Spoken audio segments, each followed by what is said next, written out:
Coming up on The World Today. 5 million AstraZeneca vaccine doses held up in India, affecting vaccine supply for the month of April in the UK. Robert Aaron Long is charged with murder over the killing of 8 people at massage parlors in Atlanta, Georgia. Plus, Russian President Vladimir Putin hit back at U.S. President Joe Biden's comments, describing him as a killer.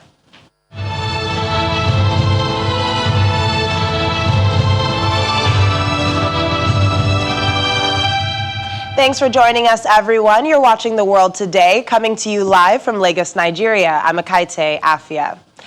The European Medicines Agency has concluded its investigation on the Oxford AstraZeneca vaccine, saying it is safe and effective. It, however, says it would continue to study possible links between rare blood clots and the vaccine.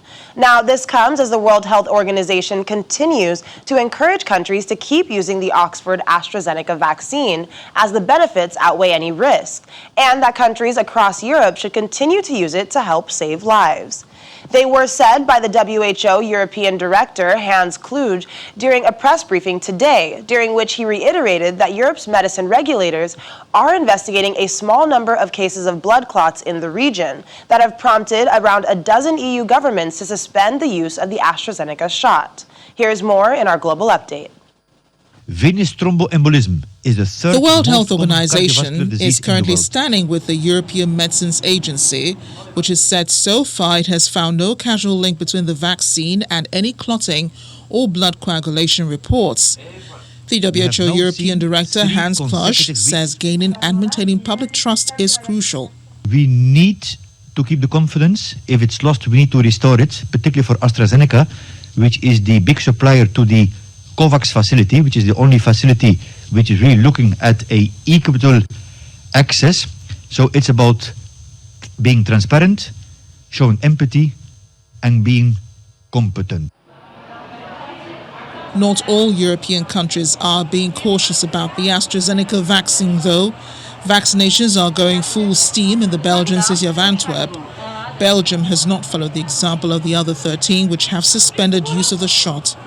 The suspensions did not deter a large number of elderly residents of the port city from going to a vaccination center to receive the vaccine. Meanwhile, Italy today marked a National Day of Remembrance and Mourning to honor the more than 100,000 people who have died in the country over the past 13 months from the coronavirus. Prime Minister Mario Draghi, along with Bergamo Mayor Giorgi Gore, led the tribute to victims of the pandemic in the northern city of Bergamo, which is the epicenter of the initial onslaught of the disease. Pakistan has received the second batch of COVID-19 vaccines donated by the Chinese government at a handover ceremony held at the Noor Air Base near the capital, Islamabad. The newly arrived Sinopharm vaccine doses are crucial to the further implementation of Pakistan's vaccination drive, and according to the Prime Minister, the efficacy and safety of the Sinopharm vaccines are very good. Finally, the head of Britain's National Health Service has received the Oxford AstraZeneca vaccine at a vaccination centre set up in London's Westminster Abbey. Sir Simon Stevens says by the end of the day, more than half of adults in the country will be vaccinated.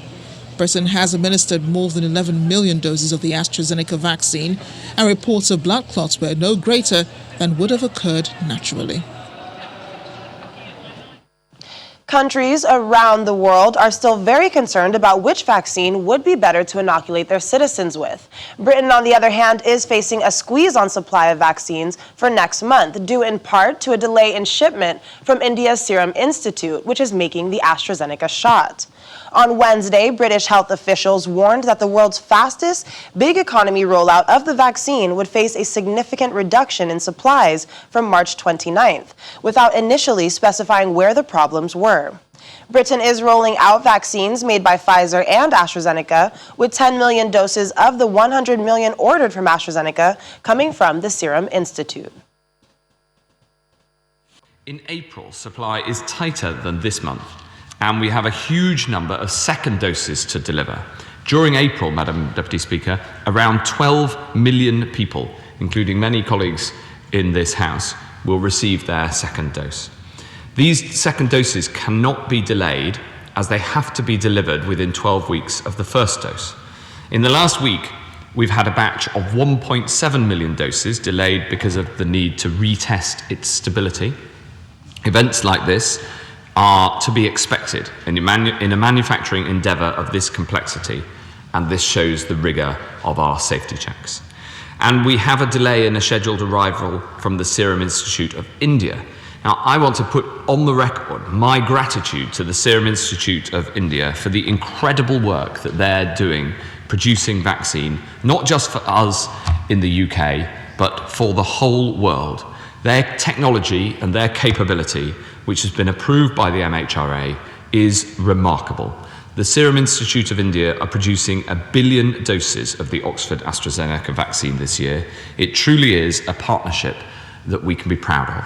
I also want to put on the record my thanks to both AstraZeneca and Pfizer, who've been remarkable partners in this historic endeavour.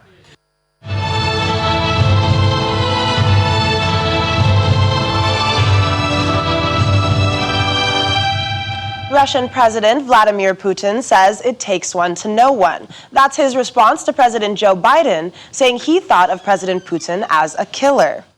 Russia has recalled its ambassador to the United States as a result of Mr. Biden's remarks about him during a television interview, saying he also wishes him good health. Biden had, in addition to calling Putin a killer, described him as having no soul and that he would pay a price for alleged Russian meddling in the November 2020 presidential election, something that the Kremlin denies. Russia's ties with the West, already languishing at post-Cold War lows since 2014, have come under new pressure in recent months over Russia's jailing of Kremlin critic Alexei Navalny, whose freedom the West has demanded. Russia has dismissed that as an unacceptable interference in its domestic affairs. The United States has said it is preparing new sanctions against Russia over an alleged hack and the alleged meddling in the 2020 election.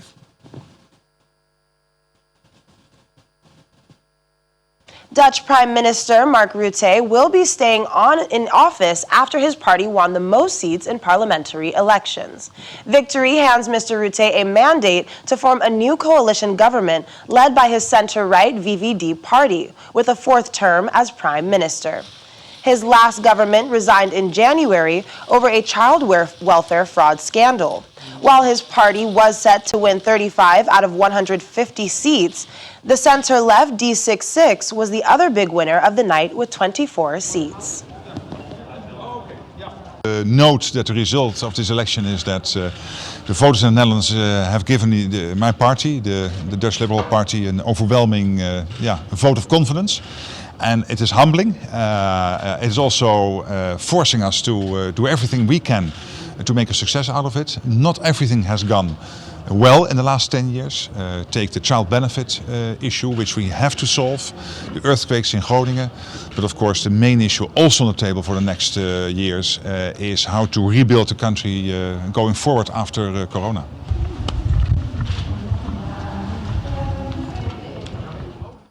Tanzania's Vice President Samia Suluhu will become the country's first president, following the demise of John Magufuli from a heart attack, which was announced on Wednesday. First elected as Magufuli's running mate in 2015, she was re-elected last year along with him, and according to the Constitution, should serve out the rest of the 5-year term in the top job. She is set to become Africa's only current female political head of state. The Ethiopian presidency is a largely ceremonial role and joined a short list of women on the continent who have made it to the top. The 61-year-old is affectionately known as Mama Samia in Tanzanian culture. That reflects the respect she is held in, rather than reducing her to a gendered role.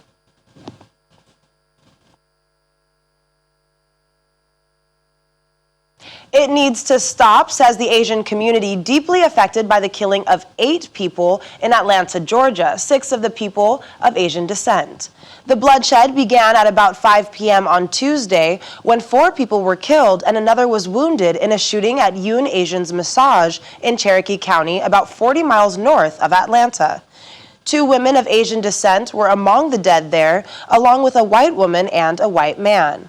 Later, another Asian woman was found dead from from a gunshot wound in an aromatherapy spa located across the street from Gold Spa. Police picked up a suspect yesterday, identifying him as Robert Aaron Long, a 21-year-old out of Woodstock, Georgia. He admitted to the shooting spree and said that he denied that the attack was motivated by race. He has been charged with 4 counts of murder and 1 count of aggravated assault. Detail. So the suspect did take responsibility for the shootings. He said that early on once we began the interviews with him. He claims that these, and as the chief said, this is still early, but he does claim that it was not racially motivated. He apparently has an issue, what he considers a sex addiction, and sees these locations as something that allows him to go to these places, and it's a temptation for him that he wanted to eliminate. Like I said, it's still early on, but those were comments that he made. Well, let's talk to our correspondent in Washington, Maria Bird. Maria, thanks for joining us. Thank you for having me, Akate. So, paint the picture for us of what has happened so far between the time Robert Long was arrested and now. Well, since the time that he was arrested, we know that he was arrested that evening. And at this time, he has waived his arraignment hearing, which was to happen this morning. As you said earlier, he has confessed to the crime. His lawyer, obviously, that he's been appointed, will be moving forward. And so now that he's waived his arraignment and he's actually being charged with 8 counts of murder, they will begin the process for the prosecution to be able to put the evidence together. Well, Long himself says the shootings were not motivated by race. The police also do not believe it was motivated by race, but with the recent attacks on the Asian American community, does the Sheriff's Department plan to respond to the harsh criticism that they've received for seemingly empathizing with the suspected murderer by minimizing his motives to merely having a bad day? You're exactly correct. That created, I think, a tremendous amount of outrage in the community to say that it was just a bad day. The day that a man has killed 8 people is more than a bad day. I think the community has, and it's not just the Asian community, it is all communities of color in the United States. And those who are supporters of people of color in the U.S. are outraged. You've seen vigils throughout the country. You've seen protests throughout the country, because this is an event that it's very hard for many to believe is nothing more than racially motivated. Now, of course, we've heard his testimony, and a roommate of his that was in the halfway house that he was in. So obviously he's had issues previously with the law that said that he had an addiction problem, and so to pornography and things of that nature. And so that is what he's stating was the reason for this addiction that he had, and that it had nothing to do with being against the Asian community. But when you see the number, you're talking about 6 Asian women, that just brings to question that this definitely had some racial motivation behind it, in light of the fact that there have been over 500 claims of hate crime just in the first 2 months of the year against Asians. And we know that the president just spoke almost less than a week ago now regarding a call to end hate crimes against the Asian community. So this is going to be brought up, I think, not only within the case when he is brought to trial, but it will definitely be something that I think all communities will have to start to address and ensure that those in the Asian community feel safe. Right. Well, you did mention that it is all communities being affected, but right now, specifically the Asian community says that it does not feel safe. A lot of them have been standing in solidarity with one another. So how does the American public interpret what's going on? I think the American public, just as they've done for Black Lives Matter, is rallying behind the Asian community, and they're calling for justice, and they're calling for things to change, because this has obviously, as other events in the U.S. have brought to light, I think even more clearly, some of what has been happening in the community. And as you mentioned, the Asian community feeling very unsafe as a result of the increased number of hate crimes after the pandemic began a year ago. All right. Well, Maria, thank you so much for joining us today. Thank you so much for having me. We are staying with developments in Tanzania as tributes continue to pour in for late President John Magufuli from across the continent and the world. The 61-year-old, a prominent coronavirus skeptic, had not been seen in public since the end of February. Speculation was rife that he had contracted COVID-19. News of his death has been met with grief and shock. John Pombe Magufuli was the 5th president of Tanzania since its independence in 1961. He was elected president for the first time in October 2015 with 58% of the vote and succeeded Jakaya Kikwete, enjoying a high approval rating. His party, CCM, which has been in power since the country's independence, chose him to represent it among more than 30 candidates. Before becoming president, John Magufuli, who comes from a modest family and holds a degree in chemistry, was a minister several times from the early 2000s. He was entrusted with the portfolios of livestock and fisheries, housing and public works. His resolute action in favor of housing for the poorest had already earned him the nickname of Tinga Tinga, the bulldozer in Swahili, in reference to the construction programs he implemented. As head of state, he promised to fight corruption, develop the country and its economy, and launch major works. As soon as he was elected, he divided his own salary by 4, making him one of the lowest paid African heads of state. He cut public spending drastically, cancelled independence ceremonies as too costly, and began sweeping the streets of the capital Dar es Salaam himself to set an example.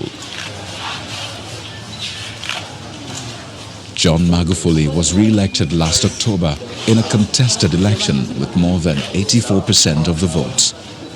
His critics agreed that Magufuli contributed to Tanzania's development, investing in large infrastructure projects such as a standard gauge railway to connect the country with its neighbors, major highways, and a bus system in the commercial hub of Dar es Salaam. He also increased electricity production, reducing the need for power rationing. But it is his approach to COVID-19 that many analysts say will define his legacy. Magufuli had long downplayed the severity of COVID-19. He declared Tanzania COVID-19 free last June, saying the virus had been eradicated by 3 days of national prayer.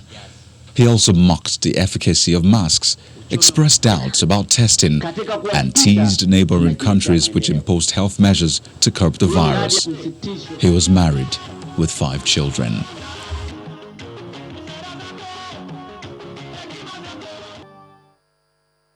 In South Africa, the king of the Zulu nation, His Royal Majesty King Goodwill Zwelithini, has been laid to rest in a private ceremony in his native KwaZulu-Natal province. The king, who reigned for about 5 decades, died last week after weeks of hospitalization for high glucose levels.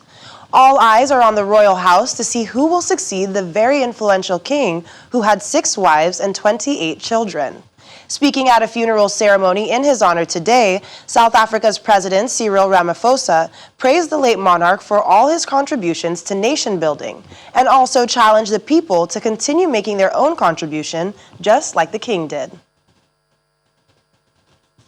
Our South Africa Bureau Chief, Betty Dibia, also spoke to Mr. Duke Nkobo of the Durban University of Technology in KwaZulu-Natal on the man behind the throne, his legacy, as well as the issue of who succeeds the king.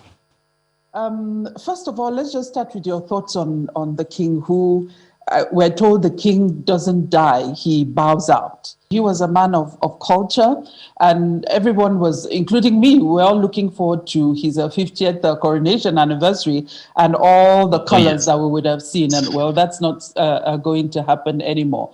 Now, let's look at it. The king was a man of mixed legacy. So putting that all together, he did a lot, and people were still looking forward to him doing a lot, working with government and developing the culture, tourism, which he had been doing, and rural development, especially. We had some of the contributors talk about that. Just the man who was the king for about 50 years? Just what did you see? We saw quite a number of changes through time. When he came in and get coronated as the king, he came in a totally different kind of an environment, where even there was limitations in terms of political movement and all of that. Also his personal censorship, by the way. When Mandela was released from prison, when everything has now begun to open up, we begin now to saw a new king, a totally different kind of king who was much more vocal and action-oriented. Finally, now, the king has been laid to rest or has been planted, as we have been corrected. What does it mean to plant the king? Planting a king, we believe as the Zulu nation that a king does not die. A king rests for a time and then goes and sit with the other generations on the other side. And then planting, it symbolizes that the king is supposed to rise and eventually also help the nation to grow. So it is like you plant a seed on the ground that you expect to sprout one day and bring much more fruit. All eyes are on who will succeed His Royal Majesty King Goodwill Zwelithini. Can you take us through the process? I know there is a will to be read in a day or two. Basically, what they're looking for in that will, it's some indication whether His Majesty the King has been able to actually, in it, to say who could be the successor. And I think you must then remember that in terms of our own cultures, the issue of appointing the new king is very sacred. He will make a solo decision and then he will then inform the well-trusted person within his council. It's normally not an open discussion. Do you expect any disputes? I know it didn't happen during his time openly, we don't know. But do you expect, or are there people within their rights to dispute that? Yeah, so such things are actually normal, that you might, in a state where there is no clarity in terms of the appointment. Clarity meaning that he did not appoint someone and indicated to his trusted people that this is the person that have been appointed, and also probably even wrote it in a will in order to protect the information. When there is lack of clarity on that side of things, that is where you normally find people begin to challenge the decision, and then the issue of coronations become prolonged. Now we hear the will and there's a successor named. How soon do we get a new king? In this instance, if he's old enough. In terms of tradition, we were supposed to know the successor before he was planted. Oh. That's in terms of tradition, which currently then points that there is some kind of anomaly in this kind of instance. And as a result of that, since we don't even know whether he indicated something on his will, which might then fast track the issue of finalizing his successor, we don't know how long it's going to take. Well, as the former king has been planted, as they say, may he rest in peace. Thanks for joining us for the program. I'm Akaite Afia. Have a great evening and stay safe.